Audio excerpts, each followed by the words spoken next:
on this point. There's a mental toll on you after losing a 54-minute game. And I think it's going to come into play here, and it may have affected the draft. SGD Omega here may have played into Onic PH's draft, and in game one, I gotta say, they won, right? In game one, they won the draft, but they lost the match. Here, given that they're on even playing field, so to speak, they have the same wavelength, I'll give the advantage to Onic. So with that being said, man, Wise on that Kimmy now using a flame shot. Okay. This is going to spell disaster, I think, for SGD Omega's early game. So maybe you're wondering why flame shot, but we'll see. Because there could be. Okay, Yakmu, did he steal it? No. It's taken by Heath, so that's one thing he should do. But Onic is okay. We'll give you the red up top, and we'll take your red, which makes it more awkward for you because this time our core has got the red buff, and your support has the red buff. So in terms of like effectiveness, definitely you're gonna favor the side of Onic PH. Nice dash away. Oh my goodness! Almost taking heat along the way. You see, I want to explain why Flame Shot was the choice here for Wise. The first reason is relative flicker or purify doesn't make sense against the Kaja anymore. Yeah. And what you just do is if Haze jumps you, try to dash away or push him back with a flame shot. And there's the rest of Onic PH to take him down. Yeah, that's the new function of flame shot. No longer is it the bursting menace that it once was in season 4 or earlier in season 5, but now it's more of a utility pick. It's a pushback type of deal, and that's exactly what you need on a hero like Kimmy used by Wise. Now they seem to be collapsing up top, pressuring Hajizi here. Man, this is a good move on Onic PH. They're keeping Toshi's Masha down. But look at this down bottom. Kenji exploding onto Dilar's face. And Dilar gets away with a sliver of health. As I was saying, I think this is nice. You make sure that the Masha is not able to do good Masha things. Yeah. But I think it's still a pretty good start for SGD Omega. All sense of the game. The fact that they are still controlling Wise, it's good.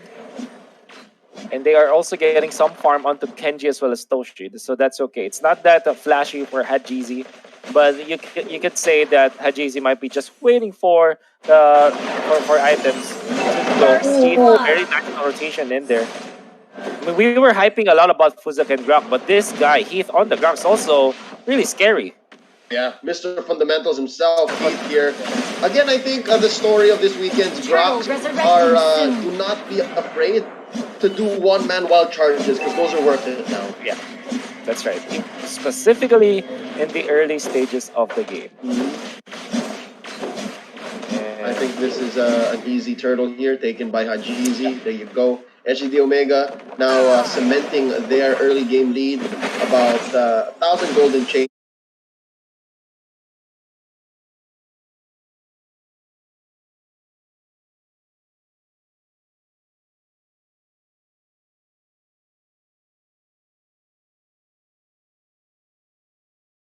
Now ahead of Onic PH. I wonder where on get our 2019 mentality that Kimmy is just for pushing early game. I think Onic PH have told us, okay, it's okay to not get the push even until the 20th minute mark. Yep. I think for Onic, it's less of a when and more of a how. Yeah, exactly. Because they eventually will. Like, you just gotta trust in the king, the queen, and the kingmaker, because they're gonna make it work at some point. Oh, but look at this now. Blind spot push down bottom by Hajizi and Haze. I wonder if they spot anyone out. Haze has the Divine Judgment on. Oh, actually, he used it up. We're waiting for it on cooldown. Who's again with the jump, though, on the Haze. Kenji with the defense, though. Lasting sanity onto the bouncing ball. But they do have some artillery, but it's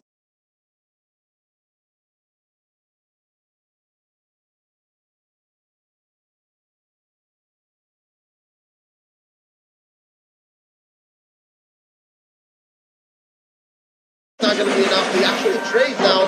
Haze for Fuzak. Got flame shot available, so this weird It's a interaction from knockout. Onic. A lot of What occurrence? missed Yeah, calls from Onic PH. Honestly, yeah. they look lost this game. Are they the ones who were tired out of that victory? Maybe. Possibly, SGD possibly. I was Omega. gonna Turtle say, resurrecting yeah. soon. I was gonna say, like, as a part of our studies, throughout the whole season, we did notice that Onic has a tendency to get tired out or to lose composure, right? Towards the late game, they would somehow tilt or get salty, but in game one they didn't. So maybe now we're seeing it, an extended effect of that. I think so.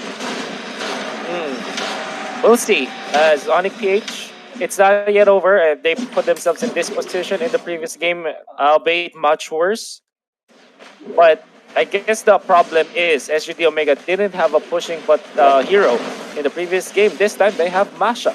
And they have the Grok as well, so they can just literally brute force Unstoppable. their way in to taking down the turrets.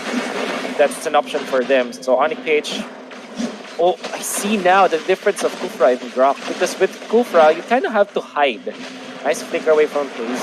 Stops Yep. the target's rage. Oh, Now, down goes Wise again. Oh wait, Monster kill. yes. Hajizi gets on a kill. PH, they You were have saying stopped. the difference. Fusaken has to hide, right? Mhm. Wow. Fuzagan has to hide, and the Grok can literally show himself anywhere.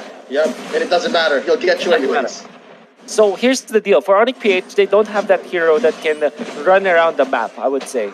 Perhaps you can argue that about Esmeralda, but if Esmeralda gets taken out, I mean, it's found out by SGD, they can lose it. Fuzagan, look at that jump and duly punished by SGD Omega. Come right here. You want to go here? Come at us and we'll take you. That's Taze, by the way. I like that he is playing the Kaja because this is not about being flashy. It's more about decision making, and that's what SGD Omega needs. They need a commander that can really call the shots. Yeah, and I think the veterancy of Hayes, already Turtle one-time resurrecting MPL champion, soon. is gonna come into play here. You know what? I just gotta notice Hajizi, man, they've been feeding him the kills really well currently. 7 minutes in, 6 kills already with a bounty hunter. That's a kill per minute. That's a lot of free gold. Oh, they are leading with 7,000 early stage in the game. Well, hold on. So it's just 7 minutes in, and they have already amassed about 9,000 in terms of gold, going even further. So it's this time it's definitely a big problem for Onic PH. Yep, and Surely you would feel that the previous game was worse, yeah, but this is even bad. I don't know. I don't know. better. Badder, Worse with a worser, T. Worse with a T. worse with a T. Yeah. Worse with a T. Oh, now and look at just like that, Wolf. I think this is man, a replay of last game's story because this is what it looked like again. Yeah. Under 10 minutes with no towers pushed by Onic PH. I think they're just about to get into gear. Maybe, just maybe, if we're gonna take game one as a measuring stick. Hmm. Okay. I was it the. So I think it's more like a gut check for SGD Omega. About a 50-minute gut check. 50 Godlike. minute gut check, a 50-minute download. Fusaken goes down. Hajizi once more. Why though? That is the Here. most expensive gut check I've ever seen in MPL history. Yeah. So honestly, I thought that the Kofra makes a lot of sense. But if you think about it, Kufra's main problem when drafted, and specifically this is when the double tank setup was prevalent. Kufra was so strong when there's an initial tank in there to kind of scout things up because Kufra Mm-hmm. is not a hero that you put in the map walking around looking for initiations. That's Akai and Grok, but Mm-hmm. not Kufra. Kufra needs a different tank in there. So maybe if they drafted Uranus for Onic PH, that could have Lord been resurrecting better when soon. it comes to synergy with the Kufra. But this time, there's no hero like that to help Fuzaken really shine in this this game. So I Yeah. think for Kuzaken, he needs to channel the Honda Beast Kufra if they want to come back this game. But that's not the flicker. But there you go. Jumping from Haze. Punishment is there, but of course, heroes in exchange. Might even be 3 as the Farsa goes down. And Onic PH, after winning a 54-minute match, they might lose a 12-minute or maybe an 11-minute. Might be over, Leo. I Yeah, think was that them winning the battle but losing the war? Because that's what it feels like right now. 10 minutes in, here's the penetrate by SGD Omega. Down goes the very last turret in mid. And 5 seconds off of life cooldowns here, the respawn. And they're gonna go for the base. It's over just like that. Well, that's anticlimactic. it But is. congratulations to SGD Omega. They're still in the game. They're